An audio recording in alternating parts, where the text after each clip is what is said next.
দেশের প্রায় ৮০ কোটি মানুষকে মোদিজি রেশনে চাল ডাল আটা দিচ্ছেন, কিন্তু পশ্চিমবাংলার মানুষ ডাল পাচ্ছে না।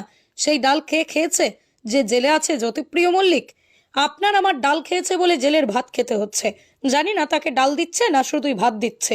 গোপীবল্লভপুরে দলের সদস্য সংগ্রহ অভিযানে এসে এভাবেই রাজ্যের প্রাক্তন খাদ্যমন্ত্রী জ্যোতিপ্রিয় মল্লিককে নিশানা করলেন বিজেপি নেতা তথা প্রাক্তন সাংসদ দিলীপ ঘোষ।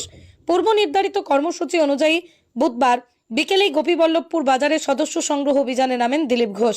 দলের গোপীবল্লভপুর এক মণ্ডল কমিটির নেতা কর্মীদের নিয়ে দোকানে দোকানে সদস্য সংগ্রহের পাশাপাশি মঞ্চে বক্তব্য রাখার সময় মিসড কল এর মাধ্যমেই বিজেপির সদস্য পদের পদ্ধতি ব্যাখ্যা করেন। আর তারপরই জ্যোতিপ্রিয়কে নিশানা করে তিনি বলেন যে জেলে আছে সে আমার আপনার ডাল খেয়েছে। জানি না তাকে ডাল দিচ্ছে না খালি ভাত দিচ্ছে জেলে। আমাদের যত সদস্য প্রায় 12 কোটি হয়ে গেছে। বিশ্বে এরকম কয়েকটা দেশ আজকে জুড়লেও তার জনসংখ্যার সমান হবে না। তো সেই পার্টি সাধারণ মানুষের আশীর্বাদের সহযোগিতায় বেড়েছে। তাই আমরা চাই সাধারণ মানুষ বিজেপির সদস্য হয়ে বিজেপির কাজ করুক, বিজেপির নেতৃত্ব করুক, দেশের উন্নয়নে সহযোগী হোক। বিশেষ করে মাননীয় প্রধানমন্ত্রী নরেন্দ্র মোদী, যিনি তৃতীয়বার প্রধানমন্ত্রী হয়েছেন আপনাদের আশীর্বাদে ভোটে, তার উন্নয়নের হাতকে শক্ত করার জন্য ভারতীয় জনতা পার্টিতে আমরা সবাইকে আহ্বান করছি। তার জন্য খুব সহজ ব্যবস্থা আছে, কোনো পয়সা খরচা নেই। আপনি আপনার মোবাইল থেকে মিস কল করতে পারবেন, ওখান থেকে মেম্বার হতে পারবেন। তবে শুধু মিস কল করলে হবে না, যার কাছে স্মার্টফোন, বড় ফোন আছে, ইন্টারনেট আছে, সেই ফোন থেকে আপনি আপনার নাম, ঠিকানা, ফোন নম্বর, পদবি, বয়স সব লিখে দিলে আপনি মেম্বার হবেন। সেই জন্য প্রথম এই যে নম্বর দেওয়া আছে মিস কল করার জন্য 8800002024, যে কোনো ফোন থেকে এটা মিস কল করলে আপনার কাছে একটা মেসেজ আসবে, একটা লিঙ্ক আসবে।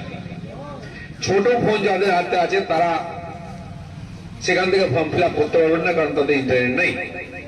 তাকে অন্য ফোন থেকে সেই নম্বরটা দিয়ে তার নাম লিখে দিলে তার কাছে সেই মেম্বার হয়ে যাবে, কার্ড এসে যাবে সেই ফোনে। যাদের কাছে স্মার্টফোন আছে তারা নিজের ফোন থেকে মিস কল করুন, মানে কল করলেই কেটে যাবে, মিস কল হয়ে মেসেজ আসবে। সেই লিঙ্কটা ক্লিক করলে একটা ফর্ম খুলে যাবে, নাম, ঠিকানা, বাবার নাম, বয়স, আপনার ফোন নম্বর আদি আদি, জেলা, বিধানসভা সব লিখে দিতে হবে। ওর মধ্যে ব্যবস্থা আছে, আপনি নিজের ফটো তুলে ওর মধ্যে ফিট করতে পারবেন, দিলে আপনার কাছে পুরো কার্ড তৈরি হয়ে চলে আসবে, নাম, ফটো সহ। সেটা আপনার বিজেপির প্রাথমিক সদস্যতার প্রমাণপত্র। যেমন আমার রেশন কার্ড আছে, যেমন আমাদের ভোটার কার্ড আছে, তার চেয়েও সুন্দর রঙিন ছবি সহ আসবে। তো এই জন্য ভারতের বিশ্বের সবচেয়ে বড় পার্টি, সবচেয়ে বড় রাজনৈতিক পরিবারে আপনি যুক্ত হন, সে আবেদন নিয়ে আমরা সবার কাছে এসেছি। তাই আজকে রাস্তার ধারে দাঁড়িয়েছি, গোপীবল্লভপুরে রাস্তার ধারে বসেছি। কোন নির্বাচনী প্রচার, ভোট চাইতে আসিনি বা কোনো আন্দোলনের জন্য নয়।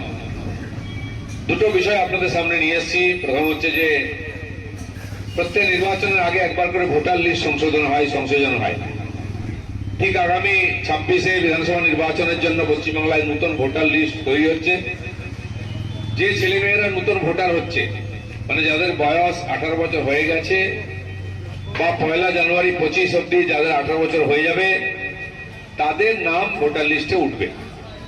এরকম যারা আছে, ভোটার হয়নি, কলেজে পড়ছে বা অন্য কোনো কাজ করছে, তাদের ভোটার হওয়ার জন্য বুথে গিয়ে ফর্ম ফিল আপ করতে হবে। প্রত্যেক বুথেতে বিএলও অফিসার বসছেন নির্বাচন কমিশনের তরফ থেকে, এখানকারই সরকারি কর্মচারী, তারা এসে প্রত্যেক শনিবার পর ওখানে বসেন অফিস টাইম। তো যারা নতুন ভোটার হতে চান বা যাদের ভোটার কার্ডে কোনো ভুল আছে, নাম ভুল, ঠিকানা, বাবার নাম, স্বামীর নাম, ছবি থাকে ভুল, জন্ম তারিখ, ঠিকানা, ওখানে গিয়ে তার জন্য আলাদা ফর্ম আছে, ফিল আপ করবেন ডকুমেন্ট দিয়ে, যাতে সংশোধন হয়ে যায়। আবার খসড়া লিস্ট আসবে, সেটা দেখতে হবে সংশোধন হলো কিনা। কারোর মৃত্যু হয়েছে, সে নামটাও কাটিয়ে দিতে হবে, নাহলে ফলস ভোট পড়ে। কিংবা এখান থেকে কোনো মেয়ে বিয়ে অন্য জায়গায় চলে গেছে, কেউ চাকরি করতে ট্রান্সফার হয়ে চলে গেছে, তার নামটাও কাটতে হবে।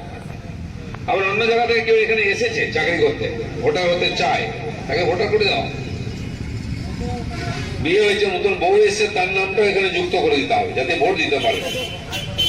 তো এই ধরনের সংযোজন বিয়োজন যেটা হয়, এই ভোটার লিস্ট আগামী বোধহয় 12 তারিখ অব্দি হবে, দুটো রবিবার পাওয়া যাচ্ছে। তার মধ্যে গিয়ে ভোট কেন্দ্রে আর নিজেরা ফর্ম ফিল আপ করে নিজের প্রয়োজনীয় কাজ করবেন। আমাদের যারা পার্টির বুথ স্তরে কার্যকর্তা আছেন তাদের দায়িত্ব ওই বুথে যারা ভোটার হতে চান, পরিবর্তন করতে চান, সংযোজন করতে চান, তাদের সাহায্য করা। রাজ্যে কত সদস্য সংগ্রহের অভিযান করা হচ্ছে টার্গেট? বলেই দিয়েছে আমাদের সভাপতি, ওটাই টার্গেট।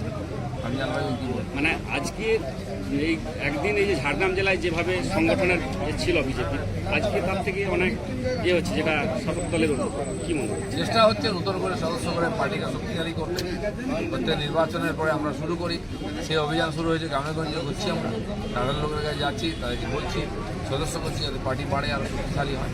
জেলার একটা অংশের মত যে আপনি দায়িত্বে এলে রাজ্যের সংগঠনের হাল ফিরবে। ঠিক আছে, পার্টি ভাবছে সেই জন্য যেই দায়িত্বে আসুক আমরা সবাই পার্টির ভোট দিই, সবাই মিলে একসঙ্গে কাজ করি।